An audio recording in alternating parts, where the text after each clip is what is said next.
I dette afsnit af Den Unge Mor følger vi Stella på 17 år og hendes 1-årige datter Malou. Så vi gør meget ud af morgenerne sammen og gør meget for at spise sammen og bruge tid på det. Så i dag så skal mig og baby ud at handle i Bilka. Ja. Og så skal vi også til lægen for at se, hvordan Bebse har det. Jeg ved godt, hvordan hun har det. Men først så er jeg lige nødt til at gøre mig klar.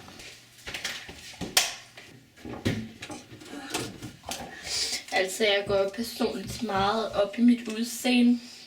Det betyder meget, og altså, hvis jeg ikke havde set så attraktiv ud, som jeg gør, så havde jeg jo heller ikke haft Bebse den dag i dag. Personligt bruger jeg jo også selv rigtig mange penge på make-up'en, fordi det gør det hele lidt flottere.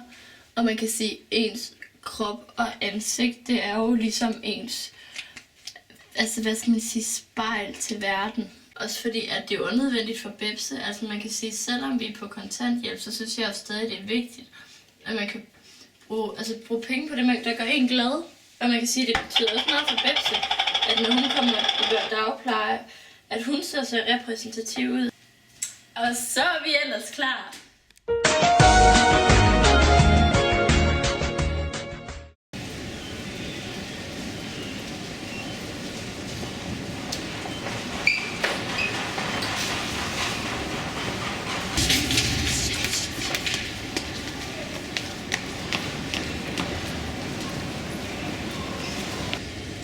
Så var det sådan, at Bebse blev lidt træt, inden vi skulle handle.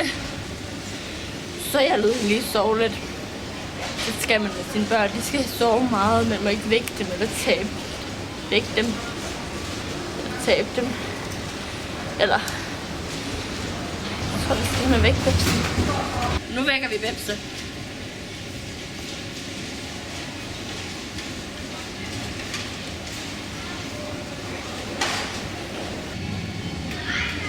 I øjeblikket er Stella single, men søger stadigvæk kærlighed.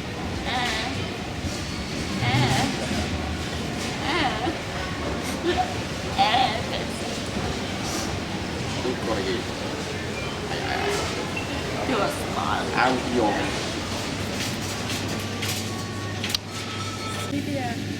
Så er det jo sådan, at Malou snart bliver 2, så derfor er det vigtigt, at man holder en god børnefødselsdag. Der kan det være vigtigt med noget Fanta, for det er godt for deres tænder. Og Brisos. Jeg har masser af Brisos. Flere Brisos. Så er Bebse. Og Mokajos er også vildt godt, fordi at så får man det sjovt. Så er det er også vigtigt, at man får morgenmad med, fordi det er det vigtigste måltid på dagen. Der foretrækker jeg selv Coco Pops. Det har været en super dag. Mig og Bebse har virkelig fået købt meget ind, ikke også? Nu skal vi snart til sundhedsdoktoren, fordi vi skal høre, hvordan Bebse har det. Jeg ved jo godt, hun har det godt.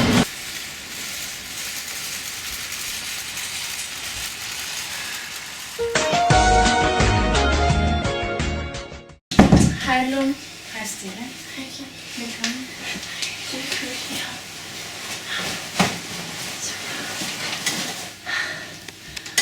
Ja, du må vist heller lige få dit barn igen. Ja, kom baby. Hvordan går det ellers?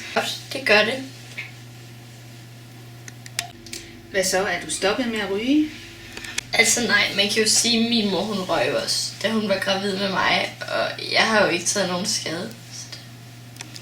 Det noterer jeg lige så. Hvad med ernæring og kost til den lille?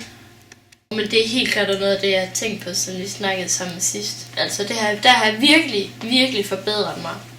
Jeg tænker rigtig meget på, at man kan godt købe grøntsager og grønt i poser og ovne på fredag. Og hvordan går det med amningen? Ej, det synes jeg ikke, det er så lækkert, og så får man også bare creme bryster af det, hvis man gør det. Så det prøver jeg at lade være med. Jeg synes nu, du skal overveje at stoppe med at ryge Og så give det en chance med amningen. Okay.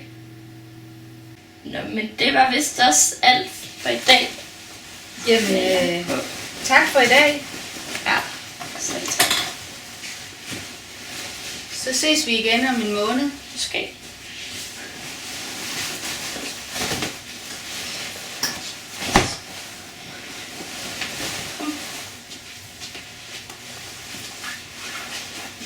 Adios. Altså, jeg giver jo ikke en skid for Lone af hendes mening. Jeg ved da godt, hvordan Bebse har det. Jeg skal i hvert fald ikke have nogen grimme bøster.